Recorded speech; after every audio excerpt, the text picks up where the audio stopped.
Iron Man 3 is shit. Or is it? This is the question that no one really cares about, but I'm answering it anyway. I've always thought of Iron Man 3 as one of the most underrated movies of the Marvel Cinematic Universe, and some people agree with me on this while others don't. I think the movie's a pretty solid conclusion to the Iron Man trilogy, and so today I'll share my reasoning as to why this is. I actually got this idea from Anomaly Inc. because I saw his video on this movie in my recommendations. I haven't actually seen his video, but I'm sure it's insightful. However, it did give me the inspiration to watch this movie again, because the last time I saw it, I thought it was pretty good. I thought it was by far better than Iron Man 2, which is often a movie I and many others think is amongst the worst of the MCU movies. I personally find it very boring and I have a hard time sitting through it. Other than our first introduction to Black Widow, Iron Man 2 doesn't really have much going for it. Of course, if you like it, then that's absolutely perfect. I'm not trying to take anything away from you. But enough about Iron Man 2. I rewatched Iron Man 3 a couple days ago, and yet I really wanted to talk about it because I've seen a lot of people praise it as a good movie, while others think it's complete garbage. So naturally, I'm here to put my input that no one asked for, so buckle your seatbelt and eat some sweet corn or whatever, and let's just dive into it. Iron Man 3, is it good or is it bad? I mean, come on, this movie begins with Blue Dabba Dee, so naturally it has to be good. This is honestly one of the things that really turns me on in Marvel movies, when they have bopping tunes at the beginning. Whitney Houston at the beginning of Far From Home made me instantly love that movie, and the same thing happened here. I'm not saying using the song I'm Blue at the beginning of a movie is a decision worthy of the Oscars, but it just feels like Iron Man. So it works really well in this scenario. It instantly sets the tone, and I commend it for that. Now, it's very brave for an action movie not to start off with some kind of action, especially in an MCU movie. The Avengers, Winter Soldier, Civil War, Age of Ultron, the first Iron Man. Many MCU movies start off with some sort of establishing action sequence to, catch the attention of the viewer. It's what we're here for, superhero action. However, this film starts with a past mistake that Tony made, back when he was nothing more than just a cocky playboy, way before Iron Man. This ties into one of the main themes of this movie. We make our own demons. No matter how much change we may go through, no matter how much development we undertake, our past failures don't just disappear. Changing for the better doesn't just automatically make up for the mistakes we've made. Our past can still come back and bite us in the ass. I don't know, I guess I just like how this movie opens without action, instead focusing on Tony, since this movie is less about Iron Man and more about the man in the suit of armor. It lets us know from the beginning that the main reason we're here isn't for the action. There's actually an important story about Tony that's going to be told. But don't get me wrong, that doesn't mean the action in this movie isn't important or fun, because it is. I think this film handles its action scenes very well because they all feel different for the most part. For most of the fights in this movie, Tony either doesn't have a suit or his suit is damaged and doesn't work properly, which is an interesting setup. It's just Tony having to use his creativity and intelligence to save the day. I think it's wonderful. It's by far the thing I like most about this movie because we get to see Tony as a hero. Not Iron Man, but Tony. Like Steve said in the first Avengers film, what is Tony actually without a suit? To Tony's credit, his reply is iconic, but Cap does pose a fair question. That suit makes him a hero, or does it? We see in this movie that Iron Man is more than just a suit of armor. It's more than just a genius billionaire playboy philanthropist. Iron Man is Tony, a selfless man with the heart of a fucking lion. It was never about the suit, it was about the man inside. This movie made me like Tony so much more. This is when he truly began resonating with me. I love how the fight scenes in this movie aren't just Iron Man blowing people up, instead it's Tony Stark blowing people up. It's his own ingenuity that helps him survive these fights, not his money. I think the action scenes in this movie are good because they're purposeful. They have value within the story. The action scenes contribute to the story itself, and that's the story of Tony Stark. Because at the end of the day, this movie is a deep and meaningful character study of Tony. Ever since childhood, I've always been really intrigued with psychology. That shit fascinates me. How we act, why we act, mental illnesses, and more. It's one of the aspects of movies that I love the most. I adore when films try to show us deep illustrations of ourselves and explore the innermost caves within our minds that we're too afraid to delve into ourselves. Good films show us parts of ourselves that we can't see. This film tackles depression, anxiety, PTSD, and how we deal with and move on from our fears and traumatic experiences. We see the full repercussions of the Battle of New York and how much it truly haunts Tony. He doesn't see it as a win because that attack was launched by someone. There's someone out there who has his sights set on Earth, and while humankind may have won the battle, they haven't yet yet won the war. Tony loses sleep over this. He spends every waking hour working on ways to prevent an eventual loss, even though it leads him into a cycle of self-hatred and emotional stagnation. We see him have panic attacks and suffer from PTSD. We see in the comedy and badassery of the MCU a story about a man suffering from mental problems. It's raw as fuck. Most people in this world have experienced at least minor versions of similar mental illnesses, and it cripples you, it really does, and making your way out of it is one of the hardest things you'll ever have to do. I admire this take on Iron Man. We rarely get to see these superhuman heroes being actual people. We rarely see them like us. And with this film, the MCU begins to excel at portraying this. Mental health problems are something we can all relate to, and it doesn't matter at all what the source of it is, because of course we can't relate to his fears directly, but we can relate to how he's feeling. Tony Stark feels more human in this movie than almost any other MCU hero does in any of the other movies. I'm not saying that I don't like the goofiness of Thor Ragnarok and Guardians of the Galaxy. I enjoy those movies more than Iron Man 3, but it's so refreshing to get such a deep and murky look into the mind of Tony Stark. However, just because Tony's story in this film is dark, it doesn't mean it's not fun and enjoyable as well. The film still has that Tony Stark charm that we all know and love. The humor is quite toned down compared to the other MCU movies, but the subtlety is definitely appreciated. I just love the character interactions in this movie, and the dynamic between Tony and Harley is extremely enjoyable and hilarious. I think Tony's character really bounces off of the innocent mind of a child quite well. I love how Harley's curiosity forces Tony to face off against his own fears. Harley helps build Tony back up after he's fallen, and it just goes to show that there's a hero within all of us. Even a normal bullied kid can make a big difference in someone's life. Anyone can be a hero, and everyone has their impact. I may be analyzing this film too deeply, but that's the thing about movies. You can always find something to like about a film, just like how you can always find something to dislike about it. Then in the end, it all just depends on whether you want to enjoy things or focus on the flaws, and I personally choose to enjoy things because it makes me happy. So I'm not even sorry about it. This movie is great and it deserves to be analyzed and exposed on all of its subtlety. Alright, it's time to talk about the villain. I know a lot of people have a problem with the Mandarin twist because it's nothing like what the character is in the comics. However, and you all know what I'm gonna say here, I actually like it. First of all, Ben Kingsley kills it in the reveal scene. His accent, acting, and mannerisms crack me up. Like, actually, it's hilarious. Secondly, the fact that this terrorist and enemy of America isn't actually anyone from the Middle East, but rather an American is extremely symbolic, especially in today's society. It's an old but very important theme. The people who hurt you the most are always the ones you love the most or the ones closest to you, because otherwise you wouldn't care. It's so meaningful that the true villain is an American man who hires an actor to pose as someone from a foreign land, playing on common American fears in a post-9/11 society. It's so reminiscent of the conflict going on at the moment. These protests going on right now are not about terrorism from Islam. Donald Trump's his #1 enemy, as we all know. It's about terrorism within the nation. It's not a battle of America versus the Middle East or China, it's a battle of America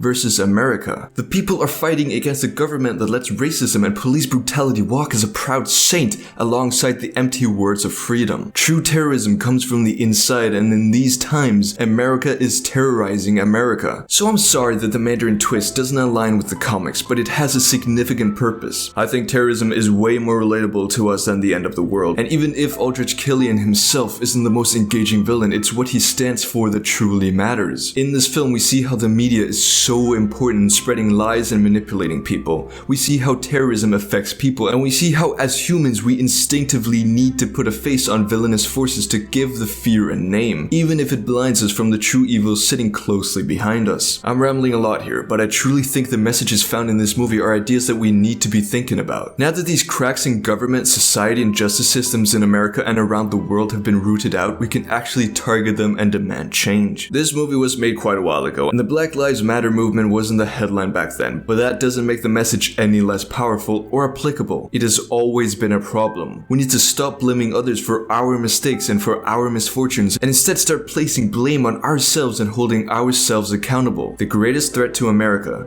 has always been America. Now, I've been singing the praises of this movie a lot so far and probably made it out to be a masterpiece, which it isn't. It definitely isn't. Naturally, there are negatives about this movie. There are weird things that happen. Mistakes, as you may call them. For example, Harley not knowing who Tony was and then knowing who he was and then not knowing who he was again. There are just small phrases in the script that sometimes just feel like they're in there to add density to the dialogue scenes. I think overall the script is very solid in this film, but it does have some cringy moments with typical one-liners and quirky quirky dialogue reminiscent of other Marvel movies. Also, Tony just never utilized all those extra suits he had stored up, even when he was about to fight without a suit. Like, yeah, I get that when Jarvis was out he couldn't call them, but he could have definitely called them for his Air Force One mission. However, it doesn't bother me much because their reveal at the end is pretty cool and makes for a badass moment. And if he just used all these extra suits, then we wouldn't have seen Tony be the hero by himself, which would have killed the film. The film is definitely goofy at times, like these over-the-top moments within the final battle, but it's part of the Marvel charm. If you don't like goofy, often over-the-top action movies, then don't watch MCU movies. It's very simple. Overall, this movie doesn't have any flat-out problems. It's more just that some aspects are simply mediocre. Like, other than Tony and Harley, most of the other characters don't really have much going on, and outside of their dynamic, Harley himself doesn't really resonate much as a character. However, for what this movie is, I do believe it does what it sets out to do very well. It's a film created to tell the story of Tony Stark dealing with his anxiety and inner demons. The only problem was that this story probably didn't fill the full runtime of an MCU movie, so there had to be some side plots like Rhodey finding the wrong hideouts that ultimately take away from Tony's story. However, the positives of this movie completely overshadow the negatives, so I don't fucking care. It's a fun movie. Also, just a quick side note, people always say the Winter Soldier is the spy movie of the MCU, but I think at times Iron Man 3 gives it a pretty good run for its money. Like, the music at some points is so reminiscent of like James Bond or Mission Impossible, and when it's just Tony trying to solve problems, I get some great stealth vibes. It is a little gimmicky, however, while Winter Soldier is a lot more serious. Alright, I'm going to finish off by talking about the ending, because I don't think a lot of people get the ending. Because I get it. At the end, he lets go of all his suits, he destroys them, he says that they were just a cocoon and that even without them he is still Iron Man. But then he just has his suit again in Age of Ultron, making this emotional journey completely